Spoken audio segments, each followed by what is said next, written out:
बबीता जी, शरीर में दर्द ढूंढना हल्का कैसे हो गया बिना हाथ लगाए? मैंने तो छुआ भी नहीं आपको। ये एकदम से ऐसे होता है, सलन सलन कमर में से। हाँ, और फिर पैरों कैसे निकला? निकला नहीं है। और पिंडी पर।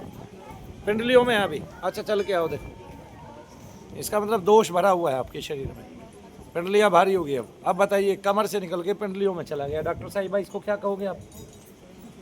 प्रेत कहेंगे।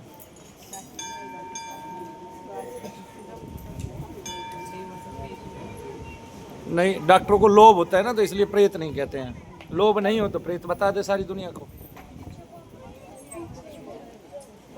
प्रेत वालों को तो प्रेत बताएंगे ना, बोलेंगे तो ढोंग ढकोसला अंधविश्वास है। अरे पढ़े लिखो, ठीक है, अंधो, पहले ये तो देख लो। सारी दुनिया माइग्रेन की 18 साल से दवाई खा रही है, ये तो देख लो दवाइयों से ठीक क्यों नहीं हो रहे। यही सोच ही लो कम से कम, है ना।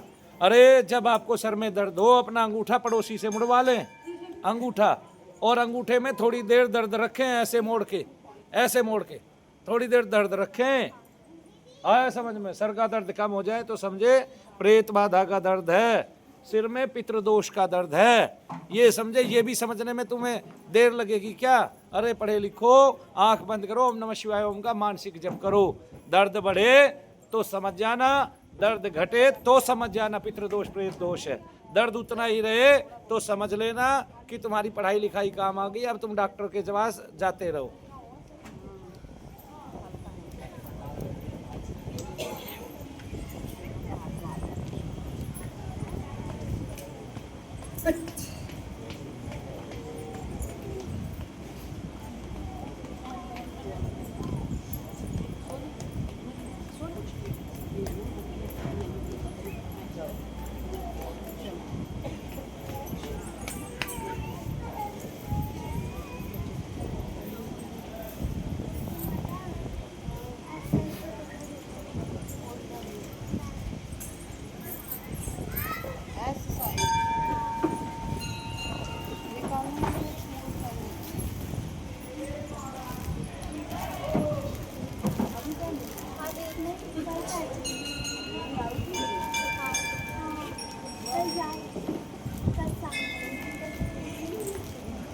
देखो बबीता जी, कहाँ दर्द है?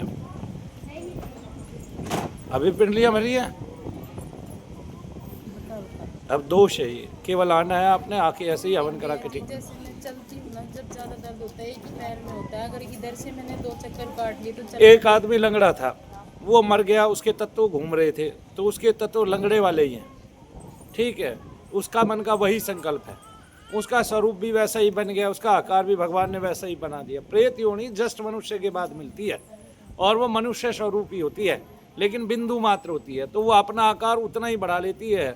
तो जो जितने वक़्त से मरता है, जो जब भी मरता है, तो वो पहले अपने ही स्वरूप में रहता है 12-13 दिन, लोगों को वो उसी स्वरूप में दिखाई देता है जो उसके आसपास के होते हैं, ठीक है। दूसरों को वो बिंदु स्वरूप में दिखाई देता है, तो उसका आकार मानव जितना हो सकता है वो बढ़ा सकता है, बना सकता है इच्छा से, और फिर वापस अपने उसी आकार में आ सकता है जो छोटा है। तो जो सूक्ष्म आकार है वो भी उतना ही है।